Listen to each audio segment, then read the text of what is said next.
गरीब कालू कौवा।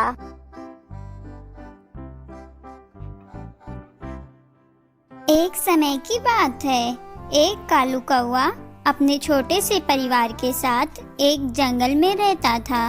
उसका घर भी बहुत छोटा था।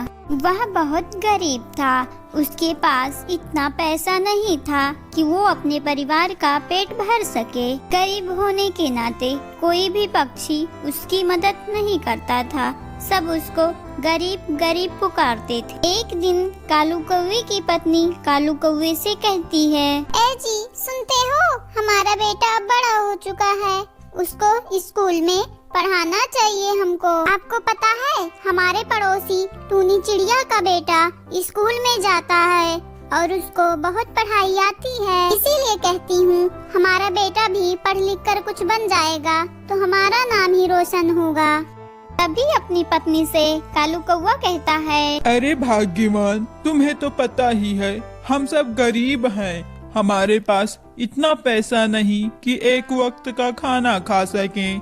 ऐसे में अपने बच्चे को कहाँ पढ़ाएंगे। जहाँ तक रही टूनी चिड़िया की बात, वो अमीर है, उसका पति विदेश में काम करता है, उनको किसी चीज की कमी नहीं है।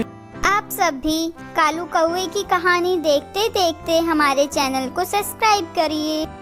तुम हमारे बेटे का ख्याल रखना। मैं जा रहा हूँ जंगल लकड़ी काटने।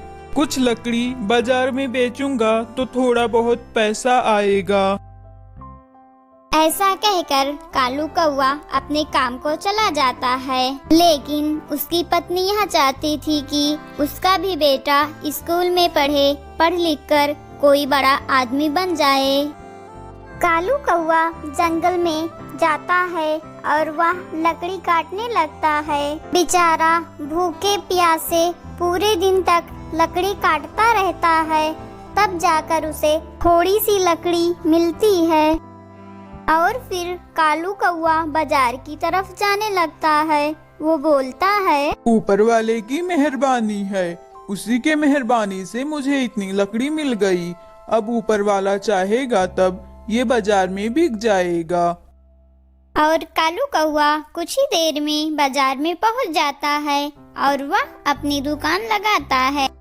हाँ हाँ बहन, हाँ ले लो। अरे फल ले लो, फल ताजे ताजे फल। इन सब्जियों में से एक एक किलो सब्जी दे दो मुझे। हाँ हाँ बहन, क्यों नहीं। पूरे बाजार में सभी के दुकानों पर ग्राहक थे, लेकिन कालू कौवे की दुकान पर कोई नहीं था।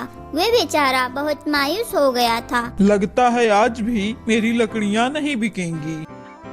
देखते ही देखते दिन बीत गया और रात का समय हो गया, लेकिन कालू कौवा की एक भी लकड़ी नहीं बिकी। वे बेचारा बहुत ही परेशान हो गया था। अगले दिन कालू कौवा अपनी पत्नी से कहता है, सुनो, मैं जा रहा हूँ फिर से बाजार में लकड़ियाँ बेचने। तुम हमारे बेटे का ख्याल रखना। और अगले दिन कालू कौवा जब बाजार में अपनी लकड़ियाँ बेचने आता है तो उसकी सारी लकड़ियाँ अच्छे दाम में एक पक्षी सेठ खरीद लेता है। तभी एक चिड़िया कालू कौवे से कहती है, अरे वाह भैया, आज तो आपकी सारी लकड़ियाँ बिक गई। हाँ बहन, मुझे कुछ सब्जी दे दो। बहुत दिनों बाद कालू कौवा के पास अच्छा खाना और ढेर सारा पैसा हो जाता है। हेलो प्यारे दोस्तों, आप सब भी हमारे चैनल को सब्सक्राइब करो और हाँ, बेल आइकन दबाना मत भूलना। Thank you.